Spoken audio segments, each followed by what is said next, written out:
Hi, it's Constant Angler. Just going to do a little review of the Penn Fathom low profile FTH 300 LP LH. The LH stands for left hand, surprisingly. LP for low profile, 300 size baitcaster. Why have I got this? Well, I'm hoping there's going to be quite a universal reel for me, and I'm going to be able to throw lighter lures, Texas lures on for wrasse and bass, and up to heavier lures for pike, that kind of thing. So quite a broad range I'm expecting it to do there. Didn't want too big a reel, a 400 size reel. I have a 400 size reel. But yeah, it looked good. I trust Penn. I have Penn casting specials for beach fishing, surf fishing, and I have Penn slammers. I have the Penn Slammer 3 for spinning, for bass and wrasse. So those reels are bomb proof. So I'm hoping this is going to be the same. And I want to use it in the salt water as well, which is Penn say it is good for. So let's have a little look. Let's open the box up. Taking the foam that was in there out already. See what you get. Well, you get the reel. Oh, very nice. Let's see what else we get. Get your parts. Usual gump. Not a lot in these days. You've got to look up for most things. And then we've got a little manual. And I think this applies to several of the reels. You see, you can get a 200, a 300, and a 400 size. There's a synchronized drag and level wind system, but only on the 400 size. So how that's going to affect things, I don't know. What it is exactly, I'm not sure of. But according to this, it has a full metal body and crank side plate, 6-to-1 stainless steel ball bearing system, their famous HT100 drag system. Now, I can vouch for that on both the other reels I've got. The drags are amazing and they're smooth. It's a carbon drag system. They're fantastic. It's got a tin coated level wind system. We'll find out about that a little bit more further on in the video. Dual action casting brakes, so it's got magnetic and centrifugal. I like that. Can tune your reels very nicely with that. It's got a strong brass main gear and bearing supported bronze pinion gear. Proven materials and support system to keep perfect alignment under heavy loads. Well, that might be what we're doing, won't it?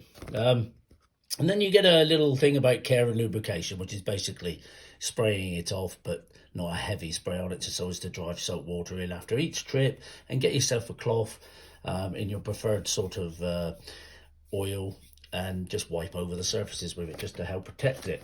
And of course your warranty, which I won't go into. So let's put the box aside, and as I say, this is the 300 model. So let's have a little look. Beautiful looking reel. I like the gold and the black. Now, talking about the colour, they do a one that's red and black, and that is the high-speed versions. Now, talking about gear ratios, while we're on the subject, this is the left-hand model. You're a bit limited in the left-hand model. They just do the standard speed, which is 7 to 3 to 1.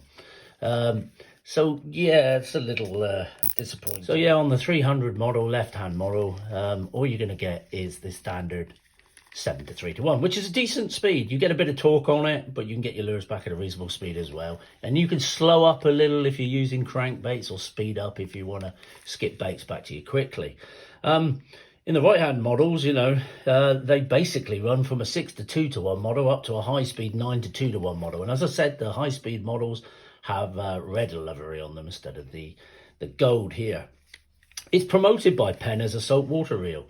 So I'm hoping that the bearings are sealed, which you have 6 plus 1 on them. So adequate amount of bearings. It's about the quality of the bearings. And I totally trust the bearings on Penn reels. I've had them for years, and they are built for the saltwater. They do last. They're amazing reels.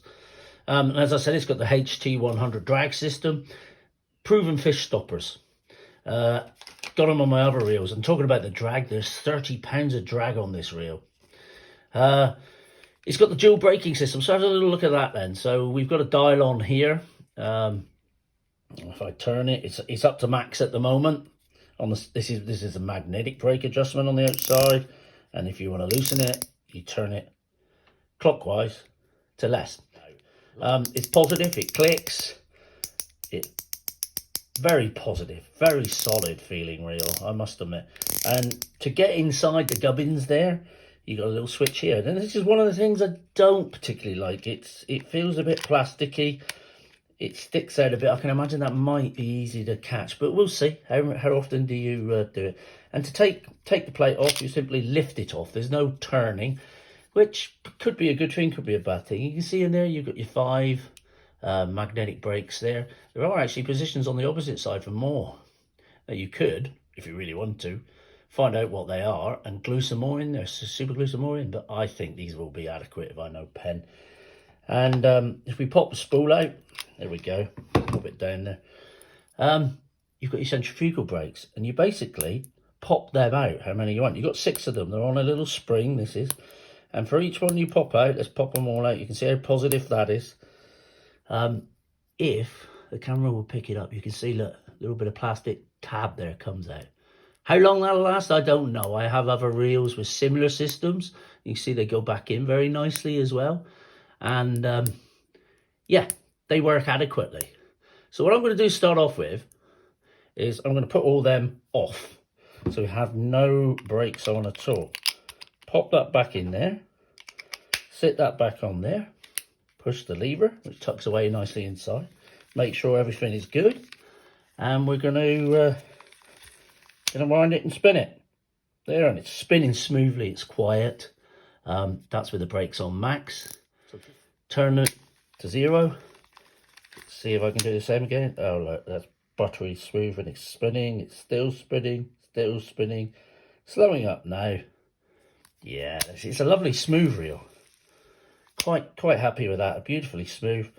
And, you know, the brakes, I won't know until I take it on the bank, but they're working. They're slowing it there. They're progressive.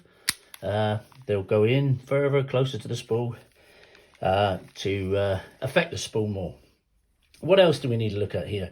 Well, we got this, they mentioned this titanium or TNC coated level wind system. Well, that stands for titanium nitride coated level wind. So that'll be this bit inside there, the liner they're talking about there. One thing, and a little bit of play there, you get that on a lot of reels as long as it works. It's a smooth surface and it's supposed to protect the lines even under heavy load. So this is quoting from Penn.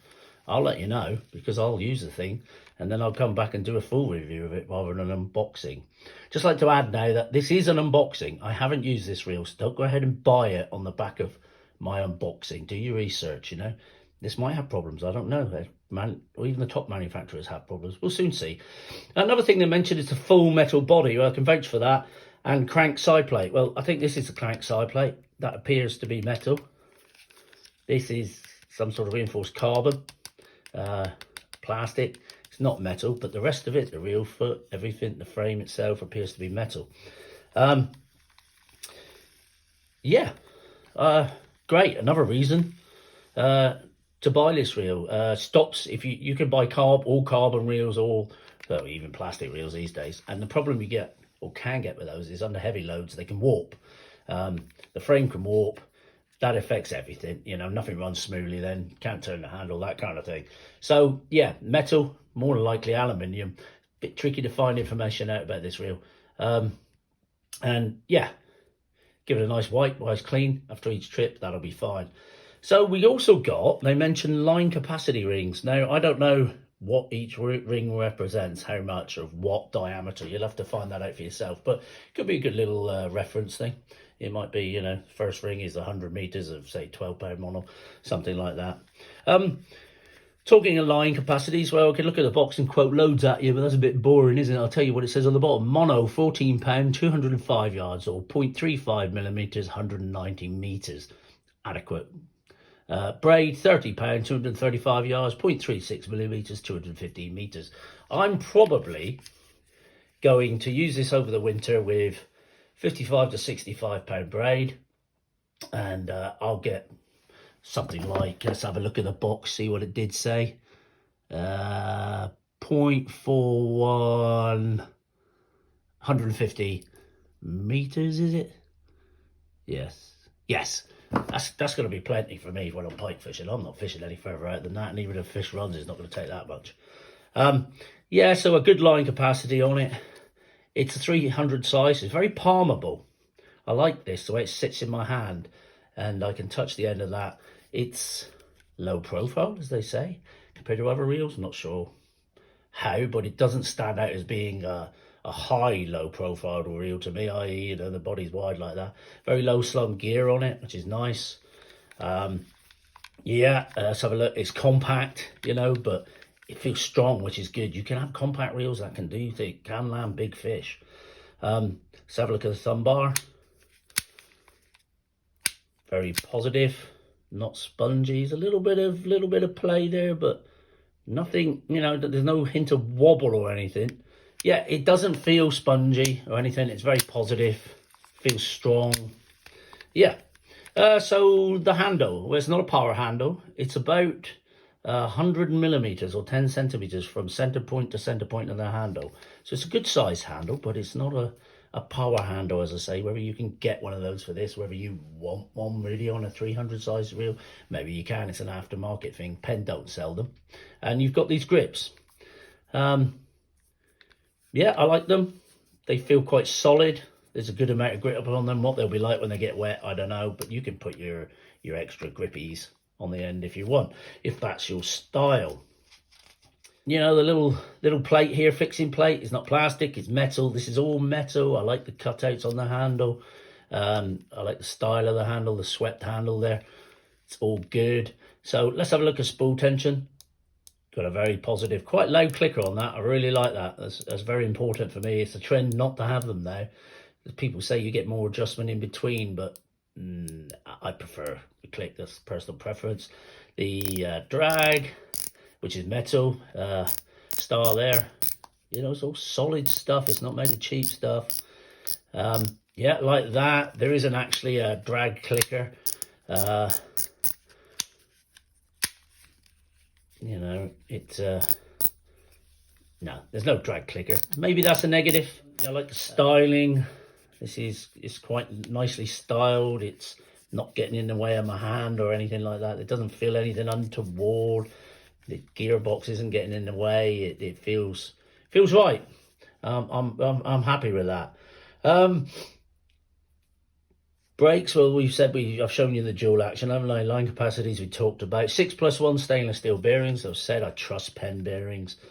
The brass main gear, so you took it as strength here, and it's you know, the pinion gear as well, the bronze pinion gear. It's all good quality stuff. It shouldn't fall apart. As I said before, my other Penn reels, they're bomb proof. This should last, and I'm hoping that it's going to be adaptable. Now, I don't think there's anything I should have mentioned there. Doesn't it look nice? I mean, it is a very nice looking reel. So I hope that helps you and gives you an idea of whether this might be an option for you. What I intend to do is I'm going to use this. It's late spring now. I'm going to use it until midsummer, something like that. I'm going to have a go with a pike now. I'm going to throw smaller surface lures and big jerk baits, big soft baits, things like that. And then I'm going to turn my hand with it to bass fishing on the lighter setup and wrasse fishing in the heavy stuff. And I'll report back and I'll let you know how I get on. I will, as they say, I will spray it off after every trip and wipe it off. I may take the bearings out and clean the bearings out. There's a bit of grease in there, which will just make it even smoother. But I will report back to you. So, you know, if you can't wait, go and get it. If you can, wait until I do my review, but that's going to be several months down the line. Cheers, the Constant Angler.